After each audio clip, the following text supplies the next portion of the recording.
Bien-aimés, nous bénissons notre Dieu. Nous disons merci à notre sœur Christelle pour le temps de la liturgie. Et nous sommes dans la joie d'être avec vous cet après-midi. Nous ne savions pas si nous devions être là cet après-midi. Mais bon, c'est Dieu qui donne la force. Et c'est lui qui rend possible l'impossible. Amen. Bien-aimés dans le Seigneur, nous continuons notre étude. Nous voulons aussi remercier notre frère Richard pour la lecture. Et nous allons continuer l'étude du thème « Comment être délivré des sorciers ». Bien-aimés, il est important que nous en parlons. Vous verrez que Jésus-Christ, dans son ministère, a été confronté, dans la plus grande partie de son ministère, aux œuvres de la puissance des ténèbres. Lorsque nous prenons le ministère de Christ, nous avons l'enseignement et nous avons la délivrance ou, comme le disent les théologiens, l'exorcisme. Mais il y a une nuance entre la délivrance et l'exorcisme. Parce qu'avec Jésus-Christ, Jésus se servait uniquement de la parole. Or, au temps de Jésus, il y avait des exorcismes, même au temps de l'apôtre Paul. Et quand nous allons dans le livre des Actes, la Bible nous parle de ces exorcistes qui chassaient les gens au nom de Jésus-Christ. Et la Bible dit que l'esprit qui était dans cette personne a dit « Je connais Jésus, je sais qui est Paul, mais vous, qui êtes-vous » Amen. Bien-aimé dans le Seigneur, le jour où tu as donné ta vie à Jésus-Christ, comme nous l'avons déjà souligné une fois, et que tu es passé réellement par la nouvelle naissance, tu reçois le sceau de l'Esprit. Tu reçois la grâce de Dieu. J'ai donné le témoignage de ce jeune homme lors d'une campagne d'évangélisation où à un moment donné, le thème était « Prépare-toi à la rencontre de ton Dieu ». Et à un moment donné, ce qu'il faut souligner ou ce qu'il faut noter, c'est que ce jeune homme, il a été touché par la grâce de l'Éternel. Il a été touché par la grâce du Christ. Parce que là où il était assis, il s'est rendu compte que ceux qui étaient autour de lui, pour la plus grande majorité, sur leur front, il y avait la croix du Christ. Mais il voyait certains qui n'avaient pas. Et il s'est vu lui-même, lui aussi n'en avait pas sur son front. Et là, il a commencé à pleurer, à chaudes larmes. C'était un jeune homme que l'on appelle un viveur. Les boîtes de nuit, c'était son refuge. Les soirées dansant, c'était son refuge. C'est les cas des personnes où l'on dit souvent et vivons, où les personnes disent qu'ils vivent, ils ne savent pas quand est-ce qu'ils mourront. L'essentiel, c'est de vivre le présent, de boire, de manger, de faire tout ce qu'on veut. Et c'était une personne qui sortait, qui changeait de partenaire à répétition. Mais lorsque la grâce de Christ l'a touché, il a été transformé. Amen. Et pourquoi est-ce que nous donnons ce témoignage? C'est pour nous dire simplement, lorsque nous sommes enfants de Dieu, nous avons le sceau de Dieu. Ce sceau n'est pas un sceau visible, ce sceau est invisible. Et lorsque tu es en face de quelqu'un qui est un agent des ténèbres, ou quelqu'un qui est dans l'obscurité, il voit ce sceau sur ton front. Il voit ce sceau sur toi. Bien-aimé, lorsque tu ne l'as pas, il sait que tu n'es pas un enfant de Dieu. Lorsque tu l'as, il sait que tu es un enfant du roi des rois. Mon frère, ma soeur, les ténèbres savent qui tu es. Et lorsque nous avons pris l'exemple des fils de Séba, l'Esprit a dit, je connais Jésus. Paul n'était pas là, et l'Esprit ajoute, je sais qui est Paul. Donc, les esprits savent qui tu es. Ils savent qui chacun de nous sommes. Ils connaissent nos identités. Ils connaissent ton identité en tant qu'enfant de Dieu. Et à partir de ce moment, il est très important que tu t'attaches réellement à Dieu dans la vérité. Amen. Bien-aimés dans le Seigneur, toujours dans le cadre de ce séminaire, l'Éternel nous demande de dire à ses enfants de consacrer 2 semaines. La première semaine, ils auront un jeu personnel en plus de leur jeûne habituel. La seconde semaine, ils auront un jeu personnel en plus de leur jeûne habituel. Lors de la première semaine, le jeûne personnel consistera à prier, et surtout pour ceux qui ont des enfants. Ceux qui n'ont pas encore des enfants, qui savent que dans leur projet avec Dieu, ils n'ont pas le vœu de célibat et qu'ils auront des enfants, qu'ils commencent déjà à prier pour leur postérité future, que Dieu leur donnera, afin de demander à Dieu tout ce qu'ils aimeraient que l'Éternel fasse dans la vie de cette postérité. Et ceux qui ont déjà des postérités, Dieu veut que vous priez, afin que tout ce qui a été fait dans la vie de vos enfants soit arraché par l'Éternel notre Dieu. Amen. Parce que l'Éternel souligne que la plupart des enfants ou de nos enfants ont été touchés. Certains ont été touchés simplement par notre faute, sans même que nous ne nous en rendons compte.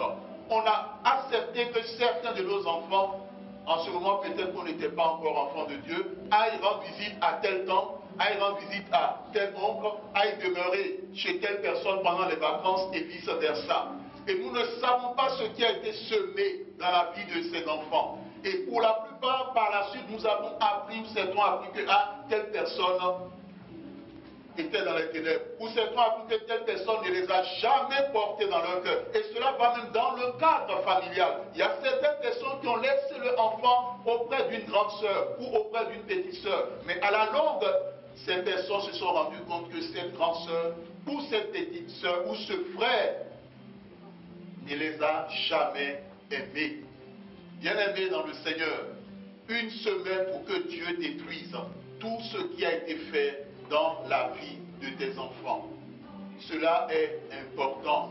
La seconde semaine, l'Éternel voudrait que dans la seconde semaine, le but du jeûne de la seconde semaine, toute la semaine tu prieras, mais tu auras un jour de jeûne. Dans la semaine, c'est pour la fin d'année. Parce que quand tendons vers la fin d'année, les ténèbres ont l'habitude de mettre en place des projets. Les ténèbres ont l'habitude de mettre en place des projets de maladie, des projets de mort, des projets de destruction, des projets de vol. Quel que soit le nom que l'on peut donner à ces différents projets, il est très important que tu prennes tes dispositions. La grâce que nous avons, c'est que l'Éternel a déjà vaincu. La grâce que nous avons, c'est que le Christ a terrassé Lucifer. La Bible dit, et nous l'avons entendu, il voyait Satan tomber du ciel comme un éclair. Amen. Pourquoi l'Éternel attire notre attention sur cela? Lorsque nous avons fait le séminaire de ce livre à Yaoundé au Cameroun, pendant une semaine, à la dernière semaine, il y avait une dame qui est venue témoigner. Comment est-ce qu'elle s'est retrouvée dans la sorcellerie? Parce qu'elle a été touchée par Dieu au cours de ce séminaire. Elle venait toujours à l'église, mais personne ne savait qu'elle était dans les ténèbres. Dieu même tend la main à celui qui est dans les ténèbres.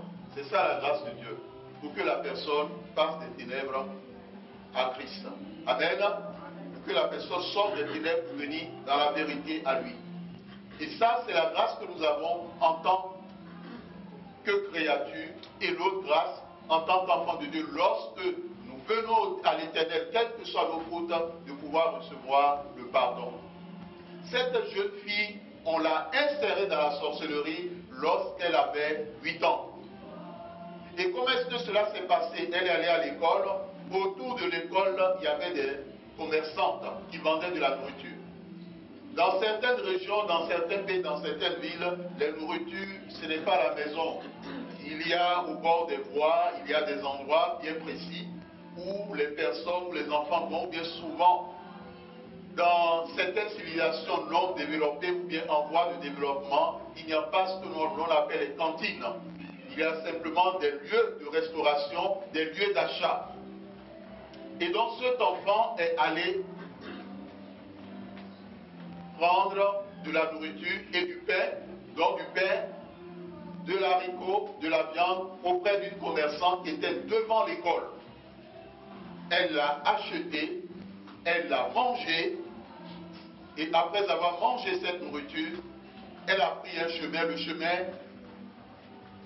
d'un lac qui était pas loin de l'école. Et en prenant le chemin du lac, elle ne sait pas ce qui s'est passé, mais elle est entrée dans le lac. La petite qui a commencé à avancer, elle est entrée. Et en entrant dans le lac, au fond du lac, elle s'est retrouvée en face d'une maison. On lui a ouvert la porte, elle est entrée, c'est là où son initiation dans la sorcellerie a commencé. Lorsque nous disons, ou lorsque l'Éternel dit qu'il est important que tu demandes que tout ce qui a été fait dans la vie de ton enfant soit détruit, ce n'est pas en vain. Et l'Éternel ne parle pas des données par rapport à aujourd'hui.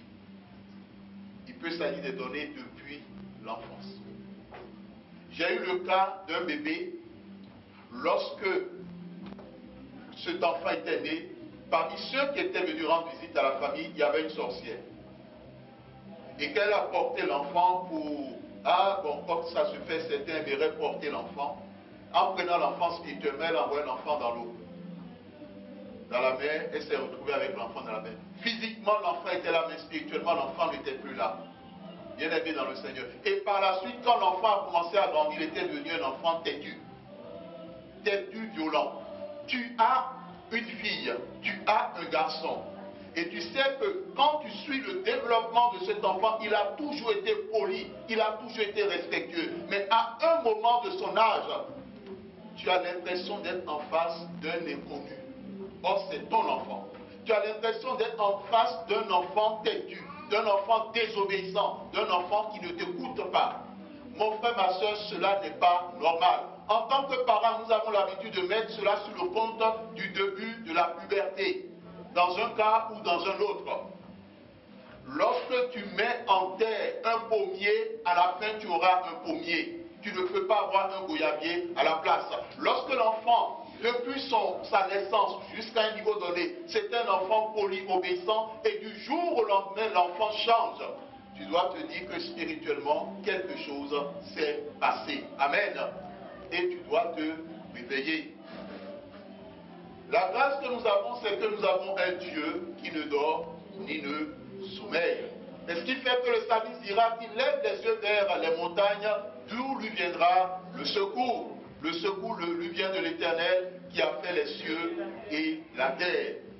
Mon frère, ma soeur, il est important que tu pries pour tes enfants. Nous bénissons l'Éternel parce que la sœur dont nous donnons le témoignage, par la suite, pourquoi est-ce qu'elle ne voulait plus être aux ordres de Lucifer? Parce qu'à un moment donné, Lucifer lui a demandé de tuer sa mère. Satan ne donne rien gratuitement. Et elle a dit qu'elle va réfléchir.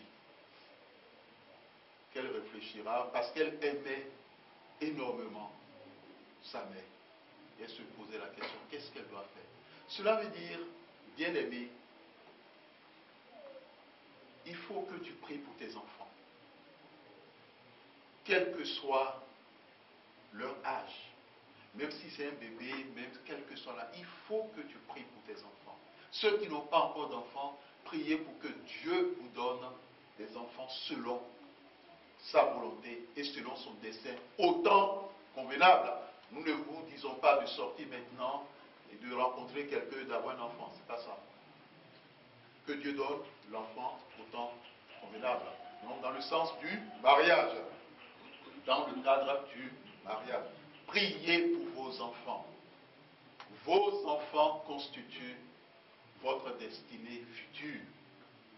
Vos enfants constituent votre postérité future.